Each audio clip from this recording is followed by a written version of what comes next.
السلام علیکم ناظرین، جب کوئی کسی کو کسی پارٹی کا یا اتحاد کا یا تنظیم کا لیڈر منتخب کیا جاتا ہے تو عام طور پہ لوگ اسے مبارکباد دیتے ہیں۔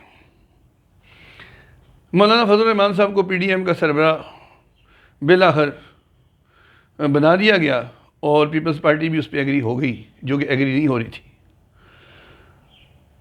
اب اس اتحاد کا سربراہ بننے پہ مولانا صاحب کو مبارکباد دی جائے یا کیا کیا جائے؟ یہ کوئی وہ اتحاد نہیں ہے جو ایم آر ڈی تھی یا کوئی ختم نبوت کا اتحاد تھا جو قادیانیوں کے خلاف بنا اور اس کی وجہ سے قادیانیوں کو پاکستان میں قومی اسمبلی میں ایک طویل بحث کے بعد 3 ماہ جو چلی ان کو غیر مسلم قرار دیا گیا، جو آج تک پاکستان کے آئین کا حصہ ہے۔ یہ تو ایسا اتحاد ہے جس میں جو امامت آئی ہے مولانا فضل الرحمان صاحب کے حصے میں، وہ ان کے پیچھے اس پارٹیوں میں، اس اتحاد میں مجرم بھی ہیں، کنوکٹڈ ڈکلیئرڈ مجرم بھی ہیں، مفرور بھی ہیں، ملزم بھی ہیں، اور کرپشن کے سیریس ایلیگیشن کے اندر جن کے مقدمے ہیں وہ سارے لوگ اس میں ہیں، اور اس جماعت کی امامت یعنی مولانا صاحب کے حصے میں آئی ہے۔ اور طرفہ تماشا یہ ہے کہ مولانا صاحب نے مانگ کے اصرار کر کے لی ہے کہ مجھے اپنی اس قیمتی جو آپ کی پارٹیاں ہیں ساری اکٹھی ہو گئی تاریخ کے اس نازک موقع پہ، ان کا سربراہ مجھے بنایا جائے، امامت مجھے دی جائے، کیونکہ امامت مولوی کرتا ہے اور مولوی تو میں ہوں۔ کیا کہا جائے، کیا کیا جائے؟ اتنی ہماری سیاست کا معیار یہاں تک آ گیا ہے کہ ایک آدمی جو کہتا ہے کہ میں ان سب سے اپنے آپ کو محترم اور معزز سمجھتا ہوں، فوجیوں سے، جرنیلوں سے اور باقی سارے لوگوں سے، اور وہ محترم سمجھنے والا امامت کن کی کر رہا ہے اور کن کی امامت مانگ رہا ہے کہ امامت مجھے دو۔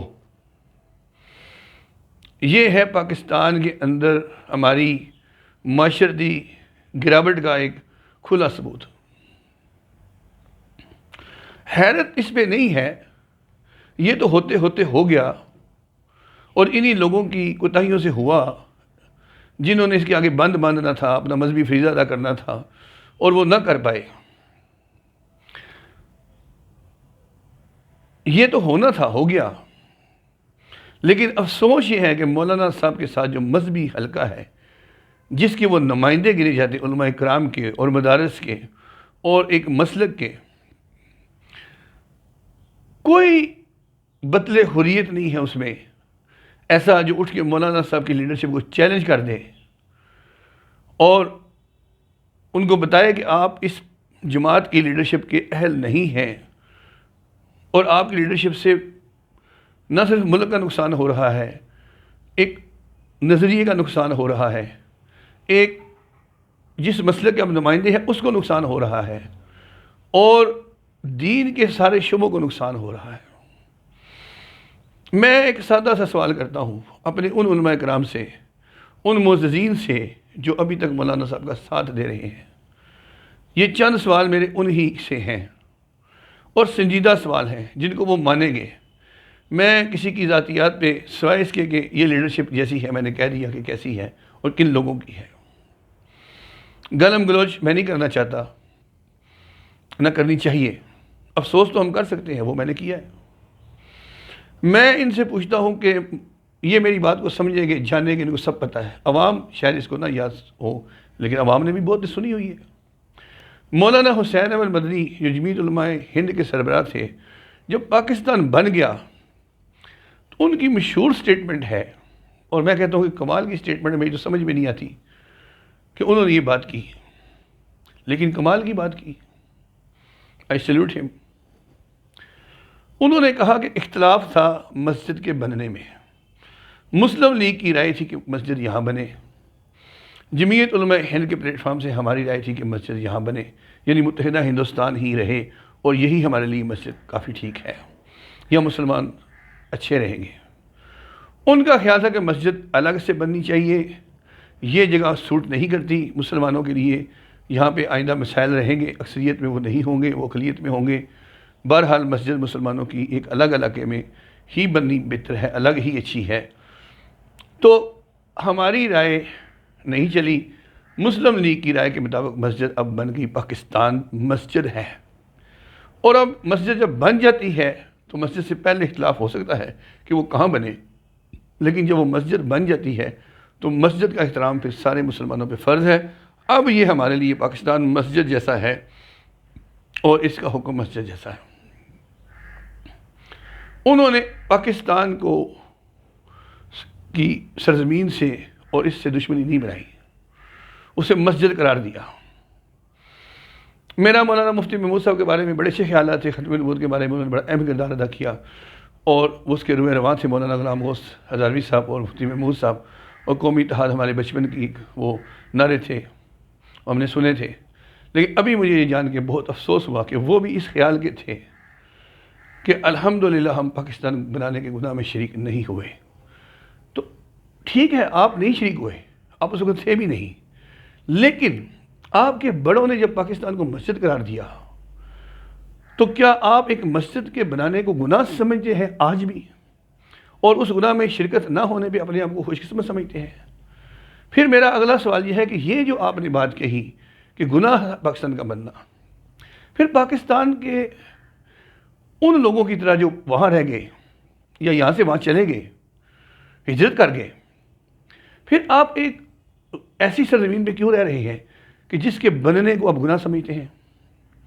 پھر مولانا صاحب تو مفتی محمود صاحب وزیر اللہ سرحد بھی رہے، اسی گناہ جس کو گناہ کہا اس کے ایک صوبے کے وزیر اعلیٰ بننے کا موقع ملا تو بن بھی گئے۔ ان کے بیٹے آج تک پاکستان کے وزیر اعلیٰ بننے کا خواب دیکھتے ہیں، جس کو کہ وہ گناہ کہتے ہیں۔ پھر ابھی ان اسمبلیوں کو، اگلی میری بات یہ ہے کہ جن کو نجائز کہا، مولانا جس دن سے اسمبلیاں وجود میں آئی ہیں سب کو مشورے دے رہے ہیں کہ ریزائن کر دو، یہ اسمبلیاں نجائز ہیں، کیونکہ دیکھو میں اس میں نہیں ہوں تو جس اسمبلی میں میں نہیں ہوں تو وہ نجائز ہی ہوگی۔ بات تو صرف اتنی ہے، اور کوئی نجائز ہونے والی بات نہیں ہے۔ لیکن اسی اسمبلی میں جس میں ان کے کہنے پہ کسی نے استعفے نہیں دیے، اور آج وہ جتلاتے ہیں، تو میں نے تو پہلے نہیں کہا تھا کہ ان سے استعفے دے دو، آج روتے پھرتے ہو، اسی اسمبلی میں ان کا اپنا بیٹا بیٹھا ہے اور اسے استعفیٰ نہیں دیا۔ پھر اسی اسمبلی میں انہوں نے عارف علوی صاحب کے خلاف صدر کا الیکشن بھی لڑا، نہیں جیتے، جیت جاتے تو صدر پاکستان بن جاتے۔ ایک ایسی اسٹیٹ کے سربراہ بننا چاہا کہ جس کا وجود میں آنا گناہ تھا، اور جس کے گناہ میں شامل نہ ہونے پہ ان کے والد صاحب بھی شکر کرتے دنیا سے چلے گئے، آج یہ بھی شکر کرتے ہیں، ٹھیک ہے۔ اور یہ پاکستان کا یوم آزادی کو یوم آزادی منانے سے بھی ان کا بیان آیا کہ یہ کوئی یوم آزادی نہیں ہے ہمارے لیے۔ یہ سارا کچھ عوام سنتے ہیں، ہم عوام ہیں، ہم خواص تو نہیں ہیں۔ پھر یہ ہماری پارٹی بھی بنتی ہے ایک طرح سے مسلکن، ہمیں افسوس ہوتا ہے کہ یہ ہماری لیڈرشپ ہے آج، ٹھیک ہے، ہمیں افسوس ہے، ہم شرمندہ ہیں اس لیڈرشپ پہ، یہ سیاسی لیڈرشپ ہے، ہم اس کو نہیں مانتے، اس لیے ہمارے جیسے سارے لوگ ان کو اپنے حلقے میں بھی ووٹ نہیں دیتے، یہ اپنے حلقے سے الیکشن نہیں جیت سکتے۔ انہوں نے کیوں نہیں کیا کہ کسی سیٹ کو خالی کروا کے یہ الیکشن جیت کے دوبارہ اسمبلی میں آ جائیں، تاکہ ان کی بھی تسلی ہو جائے اور اسمبلیاں بھی حلال ہو جائیں؟ یہ جرات انہوں نے کیوں نہیں کی؟ میرا یہ سوال ہے۔ پچھلے دنوں ایک پوسٹ بڑی شرمناک سی سوشل میڈیا پہ گردش کرتی رہی، ان کی تصویر لگا کے کسی نے کہا پتہ نہیں کن کی امامت کا آپ سے کام لیا جائے گا۔ ہمیں بھی نہیں اچھا لگا، لیکن آج ہم دیکھ رہے ہیں کہ کن کی امامت انہوں نے لے لی ہے اور ڈیمانڈ کر کے لی ہے۔ اب میں آپ کو ایک بات، اللہ مجھے معاف کرے، جو مجھے نظر آ رہا ہے، جو میرا ایک وجدانی وہ ہے، اندر سے ایک بات ہے، اس اتحاد کا انجام بہت ہی خراب ہونے جا رہا ہے، کیونکہ اس اتحاد کے نیچے نواز شریف صاحب جو نیریٹو دے رہے ہیں قومی اداروں کے خلاف، اور غداری تک کی باتیں، یا ان کو یہ کہہ رہے، یہاں تک ان کی بیٹی نے کہا کہ ہم ہی وہ غدار نہیں ہیں، پھر باقی سارے غدار ہیں۔ چاہے انتقامہ نہیں کہا کہ اگر ہمیں کہتے ہو تو پھر تم ہو گے، جیسے ہی کہہ لیں، لیکن اس حد تک یہ باتیں جا رہی ہیں۔ اسی سربراہ، اس کے سربراہ مولانا فضل الرحمان صاحب ہیں۔ مولانا صاحب جو اپنی دینی طاقت مدرسوں کے بچوں کو سمجھتے ہیں کہ وہ ان کو متحرک کر کے جب چاہیں گورنمنٹ کے لیے حقیقی مسئلہ پیدا کر سکتے ہیں، میں حیران ہوں کہ وہ اس دھوکے میں مبتلا ہے۔ ایسا نہیں ہوگا، ایسا وہ نہیں کر سکیں گے، ان کو نہیں کرنے دیا جائے گا۔ ابھی آخری ملاقات میں جو جنرل باجوہ سے انہوں نے کلیم کی، جنرل باجوہ میں نے اس ملاقات میں ان سے کہا یہ بات کہ آپ نے صدارت کا الیکشن بھی لڑا، آپ کا بیٹا بھی اسی اسمبلی میں بیٹھا ہے جسے ہم نے جائز کرا دیتے ہیں، یہ جنرل باجوہ نے ان سے کہا، صابر شاکر صاحب کے ذریعے یہ بات باہر آ چکی ہے، اور انہوں نے یہ بھی کہا کہ مجھے آپ ایک سچے پکے مسلمان کو بھی آپ لوگ قادیانی تک کے لیبل لگانے کی کوشش کرتے ہیں۔ جب یہ ان کے ذہن ہیں ان کے بارے میں، ان کی حرکتوں کے بارے میں، تو یہ کون سی چیز سے مدد چاہتے ہیں؟ کیا شہزادہ MBS ان کی کوئی ایسی مدد کر سکتا ہے؟ اس نے ایک دفعہ یہ کہہ دیا عمران خان سے جانے دیں ان کو علاج کے لیے اس موقع پہ۔ وہ بھی عمران خان صاحب کہتے ہیں کہ بس انہوں نے مجھے کوئی اصرار نہیں کیا، کوئی یہ نہیں کہا کہ ضرور ایسا کر دیں، بس انہوں نے ایسے چلتے چلتے سریرا بات کر دی، جیسے اپنی ویل آدمی دیتا ہے، کرنا چاہے تو اب کر لیں، نہ کرنا چاہے تو نہ کریں۔ لیکن آخر میں وہ فرماتے ہیں کہ رحم مجھے آ گیا، اپنے رحم کو بیس بنا کے میں نے اسے جانے دیا نواز شریف صاحب کو۔ MBS کا کوئی حاکمانہ کردار اس میں نہیں تھا، تو کیا امریکہ جو پاکستان کا شکریہ ادا کر رہا ہے طالبان کے معاملے میں، اور وہ ہی is being grateful to Pakistan openly, وہ کچھ ایسا اچانک کر دے گا ان کی خاطر کہ ایک دم جناب صبح اٹھیں گے تو پتہ چلے گا عمران خان صاحب کو جیل میں ڈال دیا گیا ہے، اور نواز شریف صاحب کو واپس بلا کے ان سے معافیاں مانگ کے ان کے پاؤں کو ہاتھ لگا کے کہا گیا ہے حضور آپ کے علاوہ نہیں ملک چلتا۔ کیا ایسا کچھ ہونے والا ہے؟ یا مودی کرا سکتا ہے جو پاکستان کی گورنمنٹ کو، فوج کو ایک رتی پریشر میں نہیں لا سکتا؟ اپنی ساری ملک کا جو فوجی طاقت ہے اور سارا اس کے پاس جو کچھ ہے، جس کے اوپر وہ کبھی جہاز بدلتا ہے، کبھی ہتھیار بدلتا ہے، کبھی کچھ کرتا ہے، کبھی کچھ کرتا ہے، تماشا بنا ہوا ہے وہ، کورونا اس کے قابو نہیں آ رہا، وہ پاکستان کو ڈرا سکتا ہے اور اس ڈرا کے آپ ان کو لا سکتا ہے۔ یہ احمقوں کی جنت میں رہنے والی باتیں ہیں، ان کو حالات کی ججمنٹ ہو ہی نہیں رہی کے ساتھ کیا ہے، یہ صرف گھبراہٹ میں، فرسٹریشن میں اور ریئیکشن میں۔ اور وہ بات جو کسی نے کی کہ نواز شریف کی جان جیسے ہر کسی بڑے جن اور اس طرح کے لوگوں کی جان کے بارے میں آتا ہے کہ وہ کسی طوطے میں، کسی انڈے میں، کسی پنجرے میں، کسی درخت کے پتے میں ہوتی ہے، تو نواز شریف صاحب کی جو ہے وہ جان اپنی بیٹی مریم میں ہے، اور وہ بس مریم کو انگلینڈ اپنے پاس بلا لینا چاہتے ہیں۔ یہ جب نہیں ہو پایا تو وہ اب غصے میں آ کے ہر چیز کرنے کو تیار ہیں۔ کچھ لوگ کہہ رہے ہیں کہ وہ ڈرا رہے ہیں گورنمنٹ کو کہ ہم راز اگل دیں گے، جبکہ ایسا ان کا کرنے کا خیال نہیں ہے، یا وہ ان کو پتہ ہے کہ ایسا کرنا ممکن نہیں اور کرنا نہیں چاہیے مجھے۔ میں ایک رسپانسیبل آدمی رہا ہوں، 3 دفعہ اس ملک کا وزیر اعظم رہا ہوں، اور میں یہ کام نہیں کر سکتا۔ صرف ڈرا رہے ہیں اور خوف زدہ کر رہے ہیں کہ میرا پریشر مان کے میری بیٹی کو انگلینڈ بھیج دو۔ بہرحال مختلف اندازے ہیں، مختلف باتیں ہیں، لیکن آج کی میری یہ ویڈیو مولانا فضل الرحمان صاحب کے بارے میں تھی اور ہے، اور میں عوام کے سامنے اپنا موقف، اپنی بات پیش کی ہے۔ ان علماء کے سامنے بھی سوال رکھے ہیں جو ان کی سپورٹ کر رہے ہیں، خدا را اپنے رویے پہ نظر ثانی کریں۔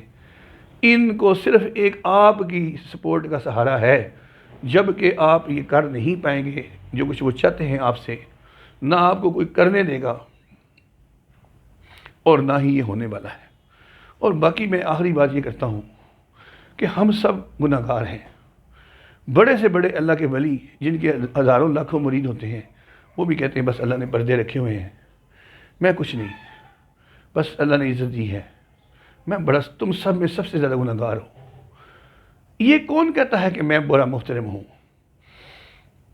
کیا مولانا صاحب کو یہ بھی خیال نہیں ہے کہ جو کچھ وہ کرتے ہیں اور جو کچھ ان کی کرپشن کے قصے ہیں، ان میں کچھ بھی حقیقت ہو تو وہ اتنی خطرناک ہے؟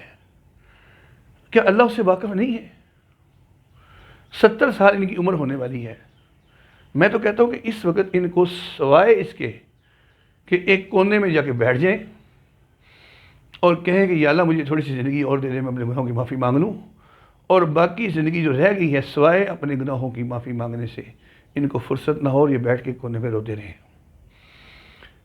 جس طرح سے انہوں نے حکومتوں میں شرکتیں کی ہیں، مشرف کو، زرداری کو، نواز شریف کو، ہر کس بارے میں ان کے بیان مل جائیں گے، کہیں نہ کہیں انہوں نے کہا ہوگا اور کہا ہے کہ یہ سارے ایجنٹ ہیں، اور ان سب کا ساتھ انہوں نے دیا ہے، ان سب کی گود میں بیٹھے ہیں۔ اب عمران خان ان کو گود میں بٹھاتا نہیں ہے، یہ بیٹھنے کو تیار ہے، اس یہودی ایجنٹ کے بارے میں بھی وہ بیٹھنے کو تیار ہے جس کو کہتے ہیں، لیکن وہ نہیں بٹھاتا۔ اب سوچنے کی بات یہ ہے کہ اگر یہودی ایجنٹ ہے تو باقی سارے یہودی ایجنٹوں نے ان کو گود میں بٹھایا اور سینے سے لگایا اور تبکی دی اور وزارتیں دی، سہولتیں دی۔ یہ یہودی ایجنٹ کیسا ہے کہ یہودی ایجنٹ ہوتے ہوئے آپ کو پہلوں کی طرح قبول نہیں کرتا، اور نہ یہ یہودی ایجنٹ آپ کو اچھا لگتا ہے نہ آپ اس کو اچھے لگتے ہیں۔ سوچنے کی بات ہے نا۔ اللہ تعالی ہمیں سمجھ دے، اپنا ڈر اور خوف نصیب فرمائے، ہماری حقیقت کی آنکھ کو کھولے، عبرت ہمیں نصیب فرمائے۔ مولانا صاحب کو میری ایک عاجزانہ رائے ہے، سیاست سے دستبردار ہو کے معافی تلافی میں لگ جائیں تاکہ جو عزت بنی ہوئی ہے اسی عزت میں دنیا سے رخصت ہو جائیں، اسی حال میں چلے جائیں، اچھے ہیں۔ اس کے بعد جو ہونے والا ہے اس میں خدا ہی ملا نہ وصال صنم، ادھر کے رہے نہ ادھر کے ہم۔ پہلے بھی ان کے ساتھ یہ ہو چکا ہے، ہاں جی، اس الیکشن میں، اور اس کو مزید آخر تک اس کے فطری انجام تک لگتا ہے کہ مولانا پہنچا کے رہیں گے، اور ان کے حصے میں جو کچھ اللہ نے پھر لکھا ہے وہ ہو کے رہنا ہے۔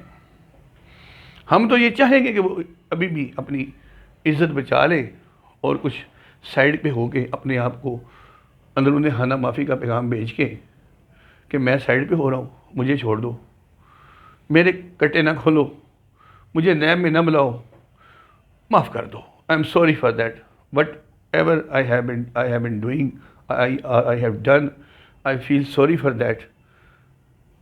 میں اللہ سے بھی معافی مانگتا ہوں، مجھے اس بدنامی سے دور رکھو اور میں باز آتا ہوں۔ لیکن جب آپ غلط بھی ہوں اور آپ کے خلاف شواہد بھی ہوں اور عوام بھی آپ کو پسند نہ کرتے ہوں، گواہی بھی آپ کے ساری خلاف ہو، عوام کی سیٹ اپنی آپ جیت نہ سکتے ہوں، اور کوئی آپ کو پسند نہ کرتا ہو سوائے وہ جو کٹھے بیٹھ کے آپ دسترخوان میں کھانا کھاتے ان کے علاوہ کوئی آپ کو پسند نہ کرتا ہو، پھر کیوں ڈٹائی کر رہے ہیں؟ مولانا خدا کا خوف کریں، کیوں ڈٹے ہوئے ہیں، کیوں ڈٹائی کر رہے ہیں؟ میں تو حیران ہوں۔ اللہ تعالیٰ ہمیں سمجھ دے۔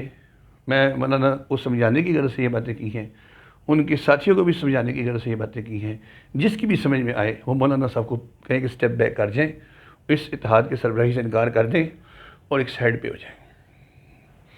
یہ ان کے لیے بھی اچھا ہے، دین کے لیے بھی بہتر ہے اور پاکستان کے لیے بھی بہتر ہے۔ آج کے لیے اتنا ہی۔ میری گزارش یہ ہے کہ ویڈیو کو شیئر کیا کریں، پوری ویڈیو سنا کریں، اور میرے چینل کو سبسکرائب بھی کریں تاکہ میرا حوصلہ بڑھتا رہے اور میں آپ سے رابطہ کرتا رہوں۔ اور کسی کو دل آزاری میرا مقصد بالکل نہیں ہوتا، اگر ہو تو میں ہاتھ جوڑ کے اس کی معافی چاہوں گا اس سے جس کا دل دکھا ہو میری بات سے۔ میرا مقصد بالکل یہ نہیں ہے، حق بات کہنا، سچ کہنا، جو فیل کرنا وہ بیان کرنا وہ ہے، اور غیر ضروری طور پہ کسی کی انسلٹ کرنا۔ میرے لیے سارے سیاستدان سب وہ ہیں، نقطہ نظر کا اختلاف ہو سکتا ہے، باقی جو بیٹیوں جیسا ہے وہ بیٹیوں جیسی ہے، جو بھائی جیسا ہے وہ بھائی جیسا ہے، جو جس طرح کا ہے وہ ویسا ہی ہے، لیکن نظریاتی اختلاف اور صورتحال کو بیان کرنا میرا صرف منشا ہوتا ہے۔ تو اللہ تعالیٰ ہمیں حق سچ کہنے کی توفیق عطا فرمائے اور حق کو ماننے کی توفیق عطا فرمائے۔ اللہ حافظ۔ السلام علیکم۔ پاکستان زندہ باد۔